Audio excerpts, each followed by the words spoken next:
Very happy. ഒട്ടും പ്രതീക്ഷിച്ചിരുന്നില്ല. But paradise പോലത്തെ ഒരു പടത്തിന് ഇങ്ങനത്തെ അക്നോളജ്മെൻറ്റ് കിട്ടുന്നത് I am really really happy. ഭയങ്കര സ്പെഷ്യൽ പടമായിരുന്നു എനിക്ക്. ഇങ്ങനെ ഏറ്റവും ഐഡിയൽ സെറ്റിങ്ങിൽ വർക്ക് ചെയ്ത പോലെ തോന്നി. എല്ലാ രീതിയിലും എല്ലാ ഡിപ്പാർട്ട്മെൻറ്റും ബെസ്റ്റ് ആൾക്കാർ വർക്ക് ചെയ്യാൻ പറ്റുന്നതും. ഞാനതിന് മീൻസ് ഈ പടം ഓണായിട്ട് ഞാൻ ഇതിനെപ്പറ്റി കേൾക്കുന്നുണ്ടായിരുന്നു.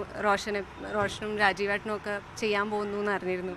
അപ്പോൾ ലാസ്റ്റ് മെമ്പറായിട്ടാണ് ഞാൻ കയറുന്നത്. And I am really GLAAD because ഭയങ്കര എപ്പോഴും ഫോർ ലൈഫ് ഓർക്കുന്ന ഒരു പ്രോജക്റ്റും എക്സ്പീരിയൻസും ആയിരിക്കും. സോ രാജീവേട്ടനും റോഷനും ആണ്. ഐ തിങ്ക് ഇതിന് ഒരു north Indian actor, female actor ആയിരിക്കും. ആൻഡ് റോഷനാണ് മെയിൻ ലീഡായിട്ട് ഉണ്ടായിരുന്നത്.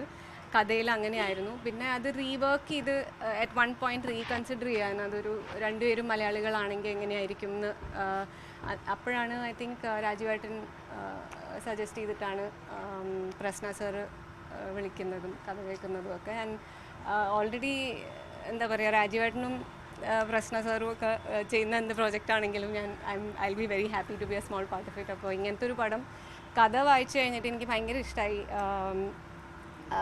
എന്താ പറയുക, ഒരു ഈസിലി ചെയ്യാൻ പറ്റുന്ന ഒരു ക്യാരക്ടറായിട്ട് തോന്നിയില്ല. ചാലഞ്ചിങ് ആയിരിക്കും എന്ന് തോന്നി. അതുകൊണ്ട് തന്നെയാണ് ചെയ്തത്.